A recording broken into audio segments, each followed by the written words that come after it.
Pemirsa, kehadiran TikTok Shop berbuah dilema. Di satu sisi, serbuan produk murah jadi ancaman ekosistem UMKM Indonesia, namun di sisi lain penetrasi perdagangan digital mendongkrak sektor ekonomi tanah air. Lantas bagaimana seharusnya aturan terkait social commerce diterapkan? Berikut informasi selengkapnya. Pemerintah berencana melarang TikTok Shop di Indonesia. Hal ini merupakan tindak lanjut revisi Permendak Nomor 50 Tahun 2020 tentang ketentuan perizinan usaha, periklanan, pembinaan, dan pengawasan pelaku usaha dalam perdagangan melalui sistem elektronik. Latar belakang wacana larangan tersebut adalah keluhan dari UMKM yang tidak mampu bersaing dengan serbuan barang murah asing melalui platform tersebut. Industri kecantikan hingga fashion domestik pun merasakan dampak negatifnya. Izin operasional sosial media dan e-commerce pun berbeda, yang mana izin sosial media diterbitkan oleh Kementerian Komunikasi dan Informatika, sementara izin e-commerce diterbitkan oleh Kementerian Perdagangan.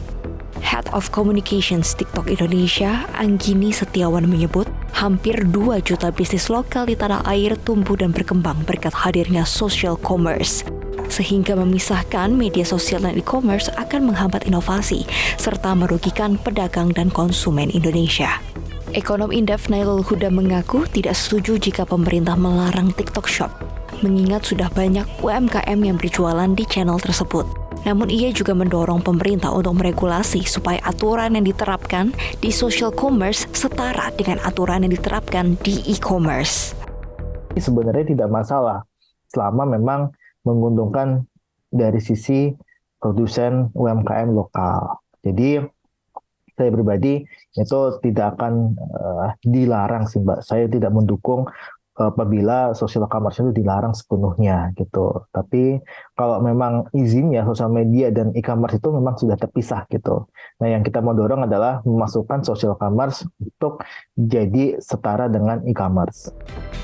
Nailul juga berharap pemerintah tegas mengatur penjualan barang impor di e-commerce maupun social commerce dengan memberikan biaya administrasi yang tinggi pada produk yang diproduksi di luar negeri sehingga industri lokal tetap dapat bersaing. Yang banyak beredar di Indonesia itu adalah barang-barang made in luar negeri yang dijual oleh seller lokal. Dan ini banyak sekali dan kita estimasi itu sampai 90%. Nah, ini yang menurut kita khawatirkan. Kita khawatirkan itu akan menggerus pendapatan dari produsen UMKM lokal. Barang-barang impor yang made in luar itu diberikan disinsentif.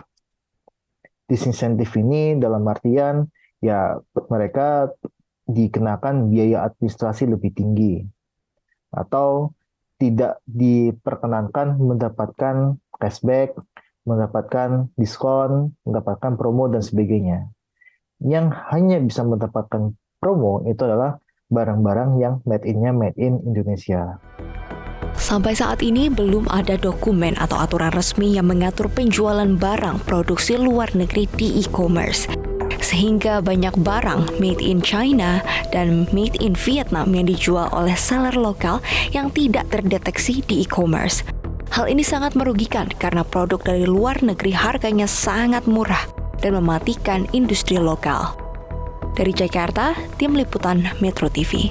Jelajahi cara baru mendapatkan informasi. Download Metro TV Extend sekarang.